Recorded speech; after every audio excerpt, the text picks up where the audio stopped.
tu altar, vengo a tu mesa, donde ministras pan y vino a mi ser.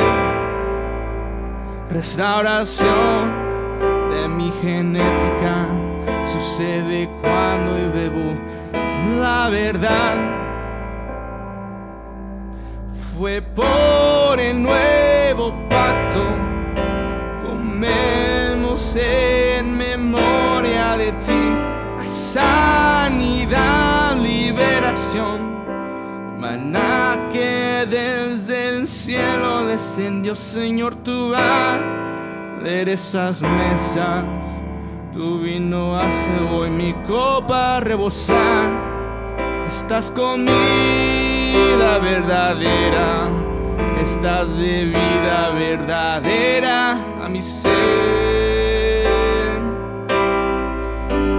Y ya no busco mi deleite, y quiero agradarte a ti, mi Señor. Me has mostrado tu reposo y tu yugo me llevó, mi Señor. Y cómo me deleito en Jehová mi Dios, tú me harás cabalgar sobre las alturas.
Señor, te damos gracias porque tú eres bueno, gracias porque estás en medio de nosotros, Dios. Gracias por tu amor y por tu misericordia, Dios, por ese amor eterno con que nos has amado, Señor.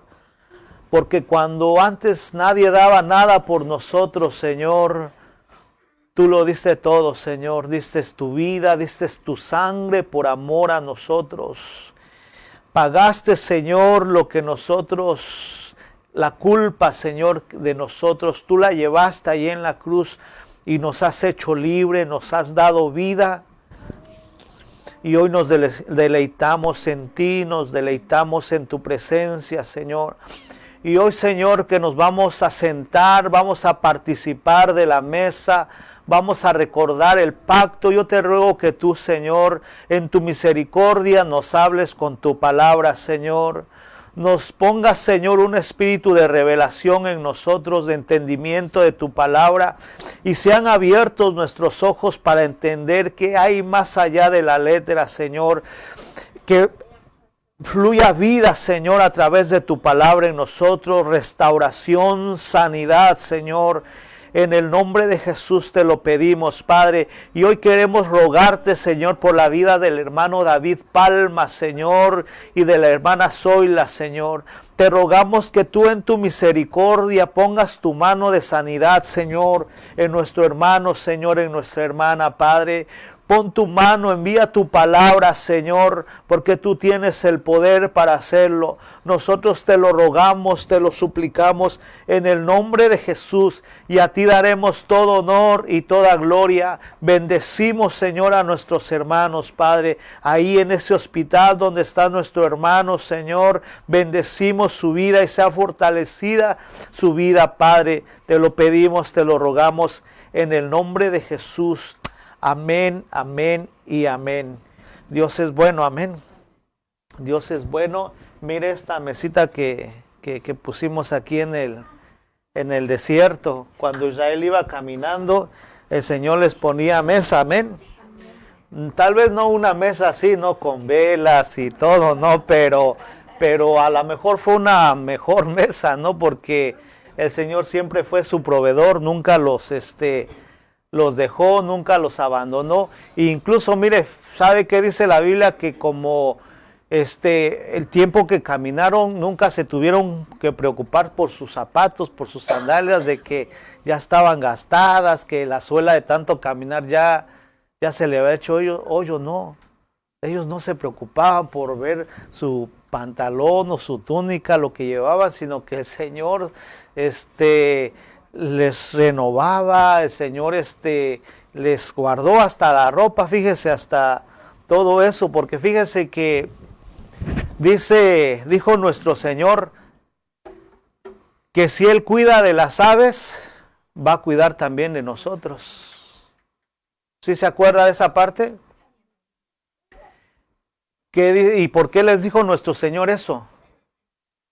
Porque estaban preocupados, porque estaban afanados por el mañana, por el qué va a haber mañana y qué tal si no tenemos, qué tal. Y entonces el Señor les dice, ¿por qué se preocupan? ¿Por qué se afanan? Si Él cuida de las aves, si Él les da de comer a las aves, les va a dar a ustedes también. Y luego les dice, y luego les habla en su vestimenta, y va más allá el Señor y les dice, si aún de su vestimenta no tienen que preocuparse. Porque dice, ni aun Salomón con todo su esplendor, con toda su gloria. Saben que cuando Salomón era rey, Israel estaba en abundancia y en sobreabundancia. Israel tenía oro, tenía plata. Decía el hermano, ¿qué tienes, plata? No quiero plata. O sea, lo que querían ellos eran oro porque estaban sobreabundados. Entonces,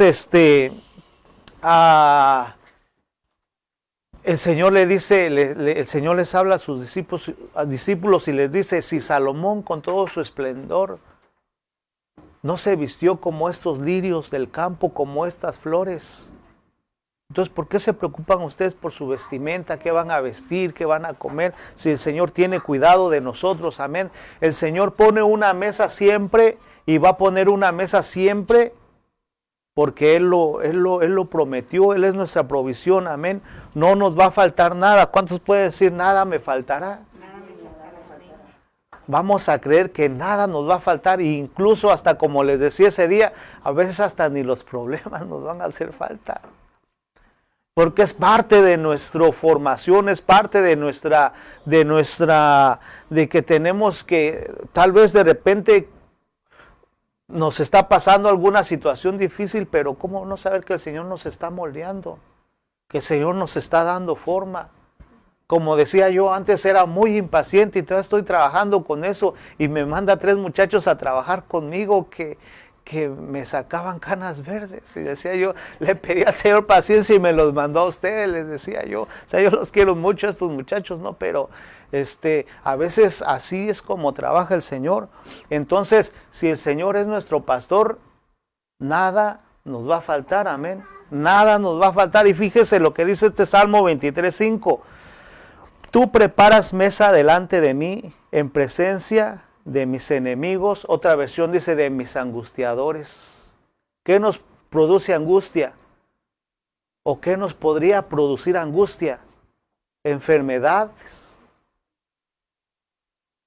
problemas económicos. ¿Qué nos podría crear esa angustia? Y dice, has ungido mi cabeza con aceite, mi copa está rebosando. Ciertamente el bien y la misericordia me seguirán todos los días de mi vida, y en la casa del Señor moraré por largos días. Entonces yo le puse por tema mesa en el desierto, porque mire, dice el Salmo 78:18, hablando del pueblo de Israel, dice, decidieron poner a prueba a Dios y pidieron comida a su antojo. Mire, esa es una de las situaciones que nosotros debemos que tener cuidado de no tentar. Dice la palabra, no tentarás al Señor tu Dios, no probarás. Y mire lo que hicieron ellos, pusieron a prueba a Dios y pidieron comida a su antojo. O sea, como si estuvieran viviendo aquí como nosotros en Estados Unidos, que puede uno pedir lo que se nos antoje. Dice el 19, hablaron en contra de Dios y dijeron, ¿podrá Dios tendernos una mesa en el desierto? Mire lo que decían. Y fíjese que a veces pasa uno, o Dios permite que pase uno situaciones económicas para enseñarnos que Él es nuestro proveedor. Que muchas veces si tenemos la comida a nuestro antojo, lo que queramos, es porque Él lo permite, porque Él nos los ha dado. Pero ¿qué tal si de repente alguien se queda sin trabajo y no tiene para irse a comer a... ¿dónde digamos? A Winning Out. ¿Y qué va uno a decir? ¿Qué va uno a murmurar? ¿Va uno a hablar contra Dios? Y fíjese lo que dice el 20. Hemos visto que hirió la peña. Fíjese el 20 lo que dice. Hemos visto que hirió la peña. ¿Y quién es la peña? Y fíjese lo que dice, lo que dijeron ellos en el desierto. Hemos visto, ¿qué dice? Si está leyendo conmigo, mire. Dice el 20, hemos visto que hirió la peña y que brotaron aguas y que torrentes inundaron la tierra. Pero ¿podrá también darnos pan? ¿Podrá darle carne a su pueblo? Fíjese, ellos reconocían que la peña, que la roca había sido herida. Y con todo y eso seguían murmurando, seguían criticando. Ahora nosotros hemos visto y hemos sabido que la peña fue, ¿qué fue la peña? Herida. Que la peña fue herida por nosotros. ¿Y qué brotó de nuestro Señor? Agua. ¿Agua y qué? Agua y sangre. Fíjese, este es un versículo profético, lo que vieron ellos, nosotros también lo estamos viviendo, lo vimos. Y luego dice, pero ¿podrá también darnos pan? ¿Podrá darle carne a su pueblo? Y no sé usted, pero nosotros estamos seguros de nuestra salvación, amén. Estamos completamente seguros que Cristo murió por nosotros, que Él es nuestro Salvador. Pero muchas veces cuando nos enfermamos, decimos, ¿y podrá Dios sanarnos? ¿Sabe que estamos viendo los cantos? Y este es el canto de muchos ahorita. Como que en muchos ya entró eso de, ¿y por qué Dios no nos sana? ¿Por qué Dios no nos ha sanado? ¿Por qué Dios no nos ha hecho esto? como que se ha vuelto un cántico, como que se ha vuelto una palabra que vive ahora, que se vive en el mundo, y no solo en el mundo, pero sí también en la iglesia. Dice, sabemos que es nuestro Salvador, sabemos que hirieron la peña, pero ¿podrá Dios sanarnos? ¿Podrá Dios proveernos? Dice, ¿podrá darle carne a su pueblo? Cuando se refiere a carne, es la provisión. Es la provisión. Y muchas veces, fíjese que sabemos que Él es nuestro Salvador, nuestro Señor, y hasta cantamos el canto que estábamos cantando ahorita, como dice Dios imparable, nada me faltará. Si lo tengo a Él, lo tengo todo, dice un canto. Pero cuando está uno viviendo la situación, muchas veces empieza uno a decir, ¿y podrá Dios darme? ¿Y podrá Dios hacerme esto? No sé si usted se ha preguntado alguna vez, pero o sea, a uno a veces, como que a veces le entra, peca a uno y duda a uno, amén. No sé si usted lo ha hecho, pero a mí me ha pasado. ¿Y qué tal si me quedo sin trabajo? Y luego, ¿cómo le voy a hacer para pagar la renta? Que es bien carísima la renta aquí. Pero mire, ¿cuándo nos ha faltado para pagar la renta? ¿O cuándo nos ha faltado de comer en la mesa? No nos ha faltado, y mire, hasta bien cachetoncitos estamos. Ahí nos damos cuenta que no nos ha faltado comida en la mesa, amén. Entonces, una de las situaciones que tenemos que tener cuidado y que tenemos que tener nuestra confianza en que el Señor va a proveer siempre, amén. Por eso, mire, una mesa que nuestro Señor Jesucristo puso fue lo que estudiábamos el otro día en la vigilia, la alimentación de los 5,000. A ver, ¿cuántos panes había? ¿Cuántos panes había, hermana? ¿Y cuántos peces había, hermana? 2. Y fíjense, los pusimos aquí. Mi esposa consiguió unos pececillos y pusimos 5 panes de una forma simbólica, porque hoy vamos a ministrar eso, ¿no? Que sabemos que nuestro Señor, si lo hizo una vez, lo puede volver a hacer y lo vuelve a hacer, amén. Tenemos un Dios que, perdón. Ajá, sí lo hizo 2 veces, pero en la otra lo menciona con diferente cantidad de panes, ¿no? Y peces. Ajá. Bueno, pero sí lo hizo 2 veces, la multiplicación fue 2 veces, y lo ha hecho, ¿no? A través de todo esto, de que Él ha multiplicado muchas veces, nos ha multiplicado y siempre nos ha dado lo que necesitamos. Entonces, mire, otra mesa que el Señor puso, mire, en Primera de Reyes 19. Pero mire, cuando Israel iba caminando por el desierto, no les hizo falta nada. El problema, ¿sabe cuál era? El corazón que traían ellos. No estaban a gusto, no estaban conformes con nada. Si hacía mucho calor, que porque hacía mucho calor, y va el Señor y les pone la nube, ¿y cuál calor? Que en la noche que mucho frío y les pone el Señor un calentón grande, ¿y cuál frío? Hasta se quitaban lo que tenían de ropa porque el Señor los calentaba. Entonces, ¿qué les faltó al pueblo de Israel? Y aún así criticaban, murmuraban. Fíjense, como decía hace rato, de repente veían que los zapatos o sus sandalias ya se les estaban gastando, se iban a dormir, y al otro día cuando se las iban a poner estaban nuevas. Pudo haber sido así, no sabemos, porque dice que no tuvieron necesidad de ir a comprar.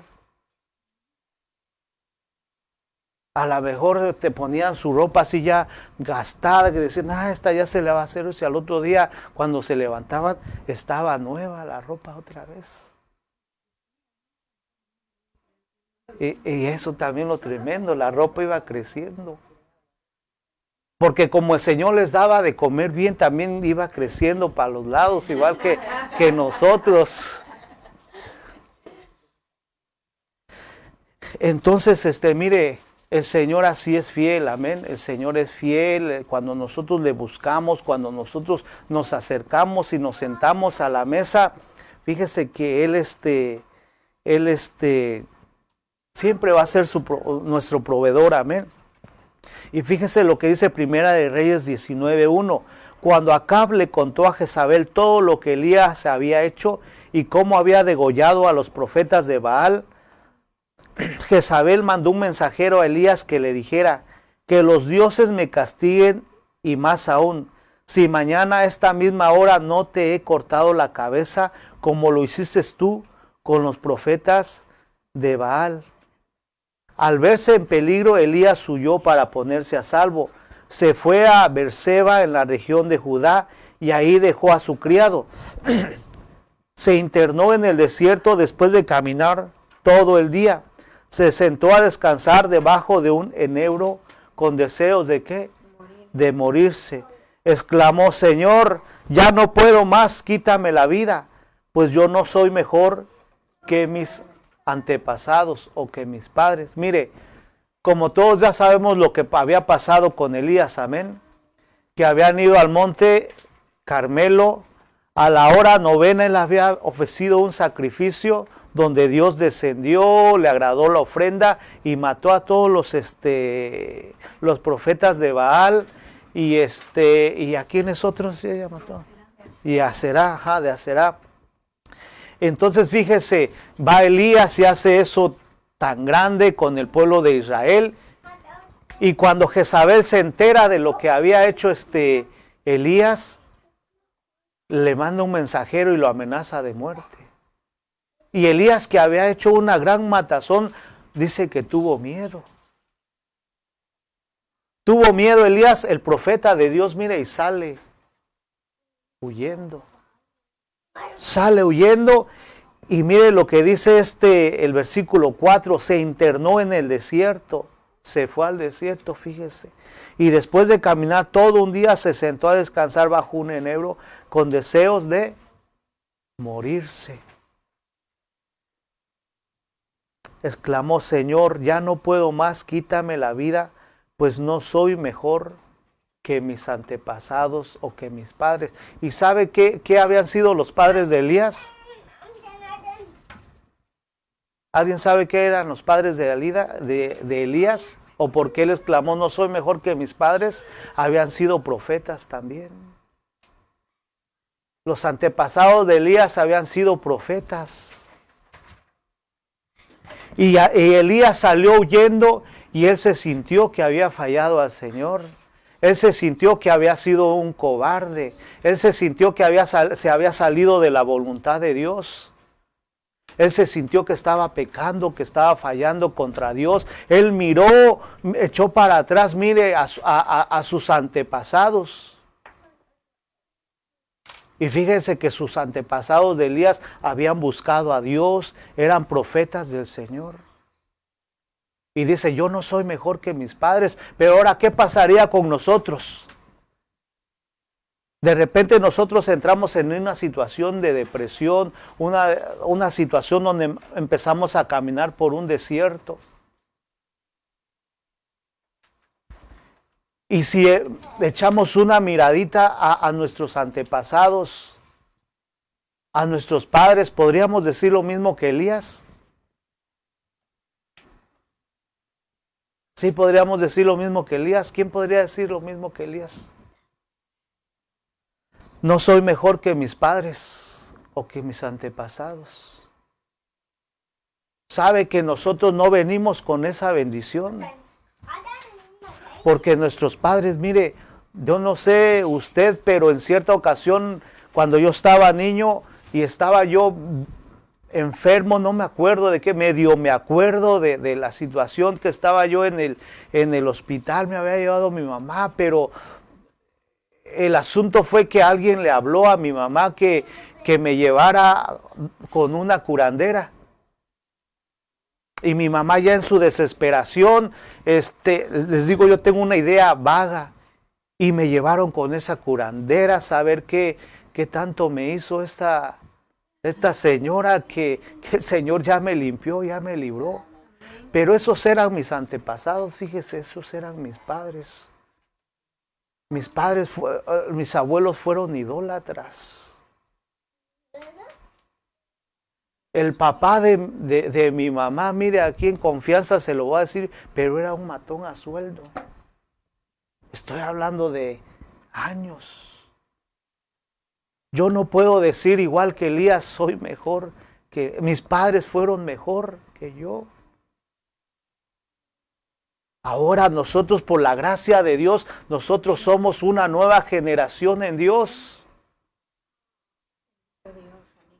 Y somos mejor que nuestros padres, pero no por nosotros mismos, sino porque tenemos a Jesús en nuestro corazón, porque Él vino a darnos un valor. Él vino a darnos vida, Él vino a cambiar nuestra genética. Mire lo que dice esta canción.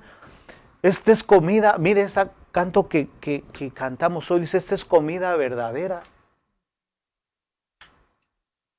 Y cuando la como algo así, dice, cambia mi genética. Mire, cuando nosotros participamos del pan y de la sangre, nuestro Señor dijo, cuando comes el pan, ¿qué come uno? Mi cuerpo. Cuando toma uno el vino, ¿qué está tomando uno? La sangre. Está siendo cambiada nuestra genética a una genética del Padre, a una genética donde ahí va el amor, donde va el gozo, donde va la paz. Está cambiando nuestra genética porque ¿qué fueron nuestros padres? ¿Qué nos heredaron nuestros padres? ¿Sabe por qué a veces tenemos tantos problemas? Por las herencias que venimos arrastrando. Que nuestro bisabuelo o bisabuela, dijera la Chimotrufia, era borracho, también el abuelo, el bisabuelo era borracho, el abuelo era borracho, el papá era borracho y el hijo también es borracho. Que eran adúlteros y se viene, mire. Y mire, y cada quien vive una situación diferente. Entonces, cuando nosotros participamos del pan y del vino, nuestra genética está siendo cambiada. Cuando nos acercamos al Señor y nos acercamos a la administración, que fue lo que pasó el viernes, nuestra genética, nuestro ser interior, mire, está siendo cambiado, está siendo transformado. Cuando nosotros nos acercamos a la luz de la palabra, mire, se expone las artimañas del enemigo. Se quedan al descubierto las artimañas del enemigo, lo que ha estado trabajando por generaciones, mire. Y a veces hemos caminado el cristianismo por años y vemos que se sigue repitiendo ese círculo.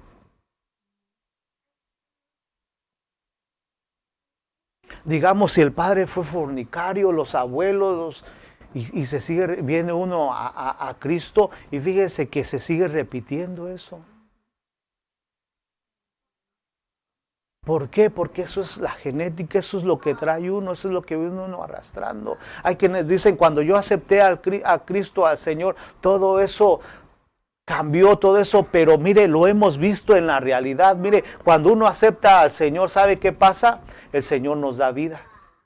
El Señor nos salva, nos libra del infierno, pero sigue uno muchas veces batallando con situaciones.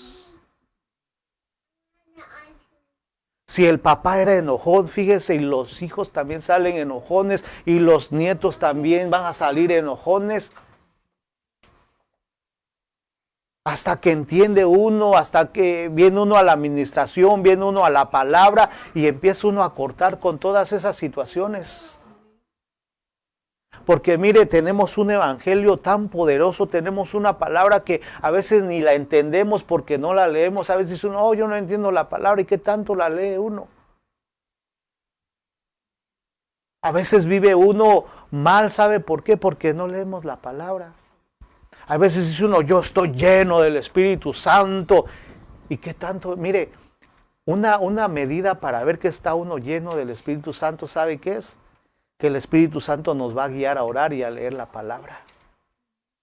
Si alguien dice, yo estoy lleno, mi copa está rebosando, hermano, y no lee la palabra ni siquiera 5 minutos al día, como que algo ahí no está, como que un desbalance, ¿me entiende? Entonces, nosotros necesitamos ser llenos de la presencia de Dios, amén. Y esto es lo que pasa, y mire lo que decía Elías: quítame la vida, pues no soy mejor que mis padres o mis antepasados. Se recostó entonces bajo la sombra del enebro y se quedó dormido. Más tarde un ángel vino y lo despertó. Le dijo: levántate y come. Muchas veces las situaciones de la vida, muchas veces los desiertos hacen que nos cansemos y nos quedemos dormidos. La duda, la incredulidad, porque fíjense que Elías el Señor había hecho un milagro bien grande a través de Elías, pero se fue al desierto y empezó a caminar, ¿y qué le pasó? Se cansó y se quedó dormido. Así lamentablemente hoy en día, mire, echemos una miradita y verá cuántos de nuestros hermanos se han quedado dormidos. ¿Cuántos le dicen, el Señor ya viene, mira lo que está pasando? Y no reaccionan. Mira que estas son señales que el Señor ya viene pronto. Y no reaccionan. ¿Sabe por qué no reaccionan? Porque están durmiendo, porque están dormidos. Entonces, mire, vino un ángel y le dijo: levántate y come. Cuando Elías se sentó, vio cerca de su cabecera un pan que se cocía sobre las brasas y una vasija con agua. Comió y bebió y se volvió a dormir. Fíjese qué privilegio el de Elías, que ahí donde estaba en el desierto, bajo el enebro, fueron y le cocinaron. Fíjese, si aquí un chef que nos viniera a preparar algo, qué delicioso sería, ¿no? Si cuando el hermano Wilfredo prepara la comida, dice uno, qué rico. Un chef profesional, imagínese que viniera y que nos cocinara. Ahora a Elías le mandaron un chef del cielo, fíjese. Le mandaron un chef del cielo, mire, y le preparó de comer. Y luego, mire, dice el 7, y todavía Elías se volvió a dormir, pero el ángel del Señor volvió por segunda vez, lo despertó y le dijo: levántate y come, que todavía tienes largo camino por recorrer. Elías comió y bebió y recuperó sus fuerzas, y con aquella comida pudo caminar durante 40 días con sus noches hasta llegar a Horeb, el monte de Dios. Entonces, mire, va a venir el ángel. Muchas veces ese ángel va a ser el pastor que le va a preparar una torta. ¿Qué es lo que estamos haciendo hoy? Muchas veces, mire, la iglesia va a venir cansada. O el creyente viene cansado por situaciones. Mire, yo no sé qué vivió usted en la semana. De repente alguien viene agüitado, viene cansado. Y mire, algo que está pasando ahorita, y el otro día yo me ponía a llorar porque me dolía en mi corazón ver lo que está pasando. Alguien viene a la iglesia o tienen, y mire, aún las iglesias todavía, muchas todavía siguen cerradas. Y alguien tiene la necesidad de ir y derramar su corazón y porque se le murió algún familiar.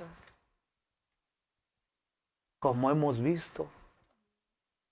O alguien que tiene enfermo a alguien en el hospital o ahí en su casa. Entonces, muchas veces, porque Apocalipsis dice, escribe al ángel de la iglesia, se refiere al pastor. Entonces, mire, el pastor va a ser el encargado de prepararle, va a ser el chef, como le decía yo, que le va a preparar su comida, que le va a ministrar, que le va a decir: hermano, hermana, mire, hágala así, hermana, levántese, coma para que siga caminando.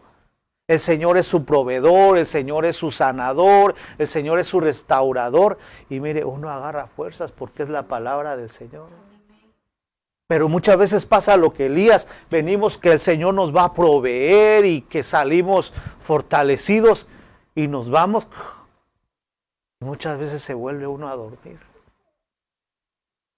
que fue lo que le pasó a Elías. Pero mire, otra vez vino el ángel, vino la palabra, le preparó y le dijo el 8, Elías comió y bebió y recuperó sus fuerzas. Entonces, ¿cómo vamos a recuperar nuestras fuerzas? Con la palabra. Esa es nuestra comida, esa es nuestra comida, eso es lo que nos va a levantar, lo que nos va a dar fuerzas y la adoración a Dios. Mire este canto que cantábamos, a mí me encanta esa parte que dice, cómo me deleito en Jehová mi Dios, cómo me deleito en Jehová mi Dios.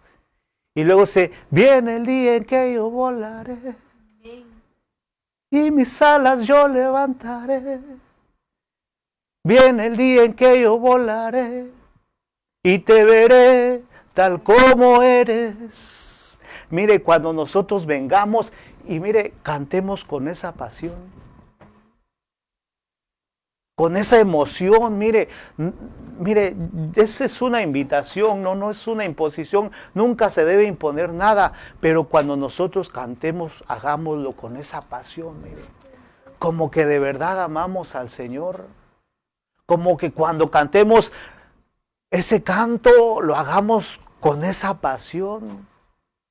A mí me encanta esa parte, bueno, todo el canto está hermoso, pero esa parte que dice, cómo me deleito en Jehová mi Dios, cómo me deleito en Jehová mi Dios. Porque tiene que ser un deleite para nosotros. El venir a adorar y cantar, o si va uno en el carro, mire, o en el trabajo, o si está uno en la casa, mire, en la casa, mire, eso crea una atmósfera, hermana. Si la casa tiene una atmósfera difícil, empezar, cómo me deleito en Jehová mi Dios, tú me haces cabalgar sobre las alturas, y el ambiente va a empezar a cambiar. Porque decimos, wow, qué bonito se siente llegar aquí a la casa. Pero mire, ¿sabe qué es lo que crea ese ambiente? Es el Señor. Es lo que uno trae, cómo uno se presenta. Entonces eso va a cambiar el ambiente de una casa. Entonces, mire, Elías comió y bebió y recuperó sus fuerzas.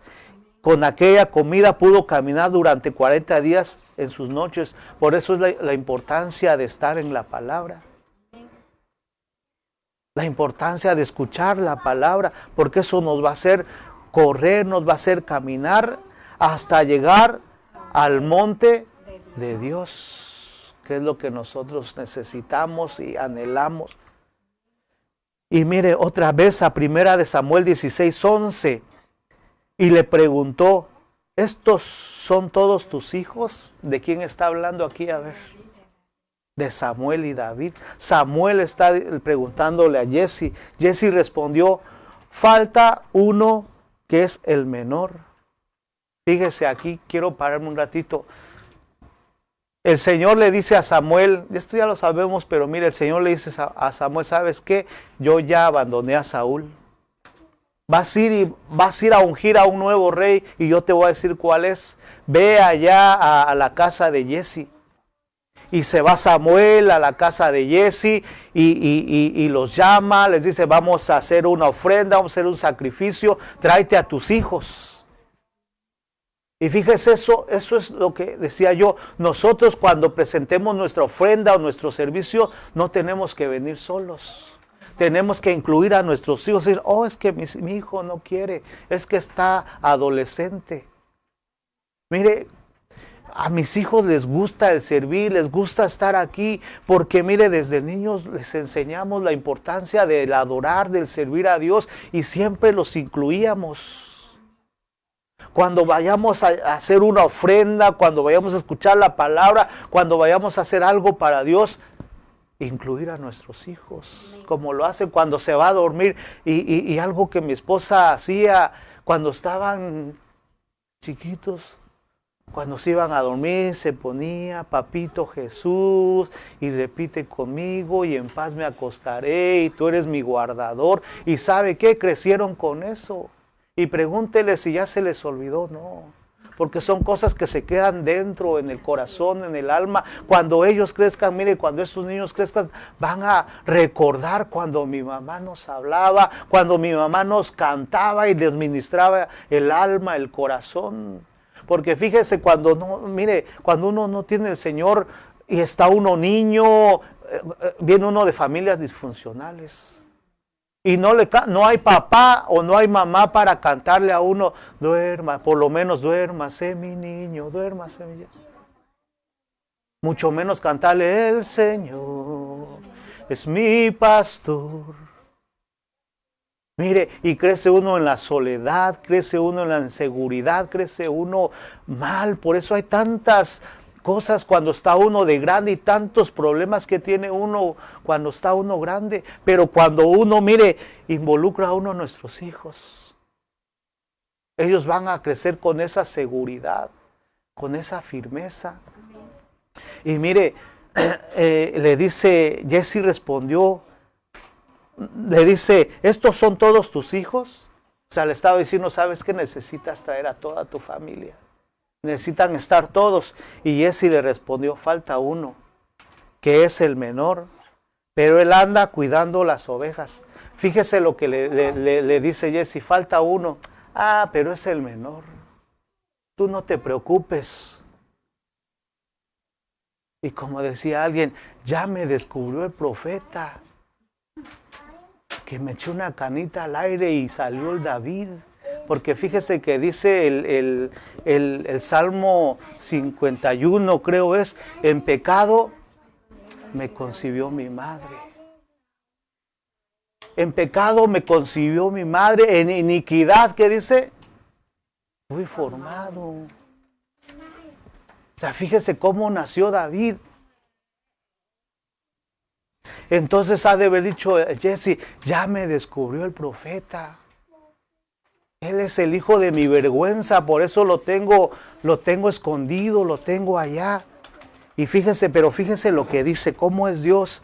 Y dice, falta uno que es el menor, pero él anda cuidando las ovejas. Lo mandé allá a cuidar las ovejas. Y Samuel le dijo, manda a traerlo porque sin él no podemos sentarnos a la mesa. Y es lo que, mire, lo que el Señor ha hecho con nosotros. De repente somos los menores, los menospreciados, que fuimos no deseados, que fuimos formados en pecado.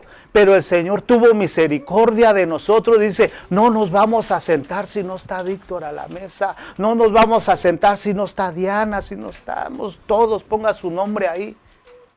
El Señor dice, no nos vamos a sentar hasta que estén ellos. Y por eso es que nosotros estamos aquí. Déjeme le cuento. No es coincidencia, no es que de repente le surgió un deseo de que voy a buscar al Señor porque está muy feo esto o algo. No, sino que el Señor dijo, tráiganlo, tráiganla. Y fíjese, y dice, no podemos sentarnos a la mesa. Jesse mandó a traerlo y cuando llegó lo invitó a pasar.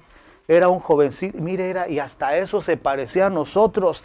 Era un jovencito rubio, de hermosos ojos y de agradable apariencia. Igual que nosotros, amén. Entonces el Señor le dijo a Samuel, este es mi elegido. Y fíjese cuando nosotros, mire, cuando éramos los menospreciados, cuando éramos los que nadie daba por nosotros, cuando éramos, mire, incluso que ni fuimos a la escuela, que fuimos rebeldes, que ni entrábamos a las clases, que tantas cosas que hicimos de jóvenes. ¿Y por qué se ríen? Pero el Señor dijo, a ese quiero yo. A ese yo he escogido para darle mi nombre. A ese yo voy a poner mi nombre. Y dice el 13, Samuel tomó entonces el cuerno en donde llevaba el aceite y lo ungió como rey en presencia de sus hermanos. De sus angustiadores, mire, en presencia de sus angustiadores. porque sus hermanos menospreciaban a David igual que su papá. Y a partir de ese día el Espíritu del Señor estuvo sobre David. ¿Qué fue lo que hizo con nosotros, hermano? Por eso, mire, David, que era inspirado por el Espíritu Santo, dice: tú preparas mesa delante de mí en presencia de mis enemigos o mis angustiadores. Has ungido mi cabeza. Él ha puesto el Espíritu Santo en nosotros. Él nos ha dado su Espíritu Santo. Has ungido mi cabeza con aceite y mi copa está rebosando. Y luego termina diciendo, ciertamente, o sea, es ciertamente, ¿sabe lo que quiere decir ciertamente? Que David tenía la seguridad, que no tenía ni la duda, que era ciertísimo, no sé qué palabra usar para decir, el bien y la misericordia me seguirán todos los días de mi vida y en la casa del Señor moraré por largos días. Otra versión dice, toda mi vida. Entonces, mire, esto pasa cuando nosotros nos acercamos a la mesa del Señor. Esto pasa cuando nosotros nos acercamos a su presencia, cuando nosotros participamos de la palabra, participamos de la Santa Cena, de la Cena del Señor. Y mire, quiero que se lleve esta palabra en su corazón y que la medite, mire, no solo hoy, porque dice Santiago, el apóstol Santiago, que no seamos oidores olvidadizos, sino que la estemos recordando cada día. Porque mire, esta es su torta. Esta es su comida que el Señor está preparando para su espíritu, para su alma. Donde si alguien de repente no tiene para comprarse unos zapatos, ropa, pero el Señor le va a renovar, el Señor le va a proveer. Nada nos faltará, porque hemos puesto nuestra confianza en Él, amén. Y con esta palabra quiero dejarle en su corazón, porque vamos a ministrar la cena del Señor. Para nosotros, como digo siempre, es un momento importante, es un momento sublime donde espiritualmente nos sentamos a la mesa. Donde nos sentamos a la mesa y participamos con el Señor. Donde, aunque no somos perfectos y tenemos nuestras rajaduras, pero anhelamos este momento, amén. Lo anhelamos como lo anhelaba el Señor y como lo anhelaban los discípulos. No somos perfectos. Y un ejemplo bien claro, fíjese, con el que nos identificamos mucho es con Pedro. Cuando el Señor estaba en la mesa y terminan de participar de la cena del Señor, se van al Getsemaní, ahí arrestan a nuestro Señor, se lo llevan, pero ya estando en el Getsemaní le dice el Señor a Pedro, ¿sabes qué, Pedro? Que van a venir por mí y voy a ser llevado para morir. Y le dice, Pedro, no te acontezca esto, si es necesario yo doy mi vida por ti. El Pedro viene emocionado, ¿no? Como ya había caminado con el Señor 3 años, sentía que ya podía, se sentía ya poderoso, se sentía que ya las podía Pedro. Y le dice el Señor, ay Pedro, antes de que el canto galle, que el gallo cante, tú me negarás. ¿Cuántas veces? 3 veces. Y sabe que no era un gallo, un animal el que cantó.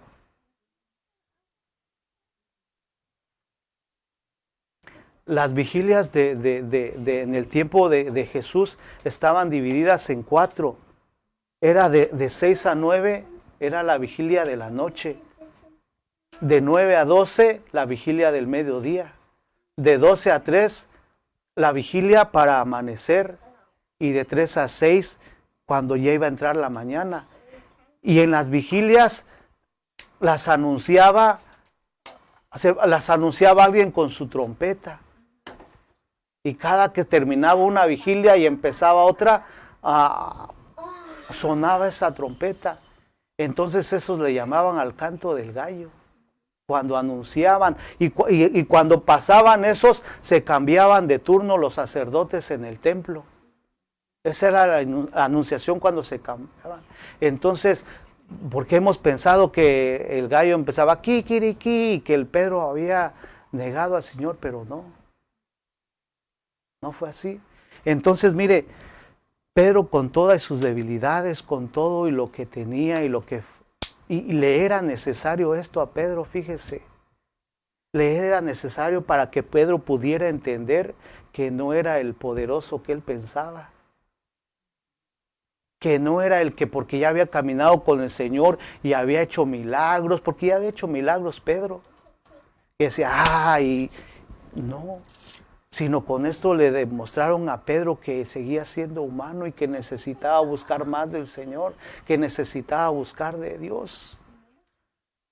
Y cuando vino esa situación a Pedro y él reconoció, salió más fortalecido, dice la palabra.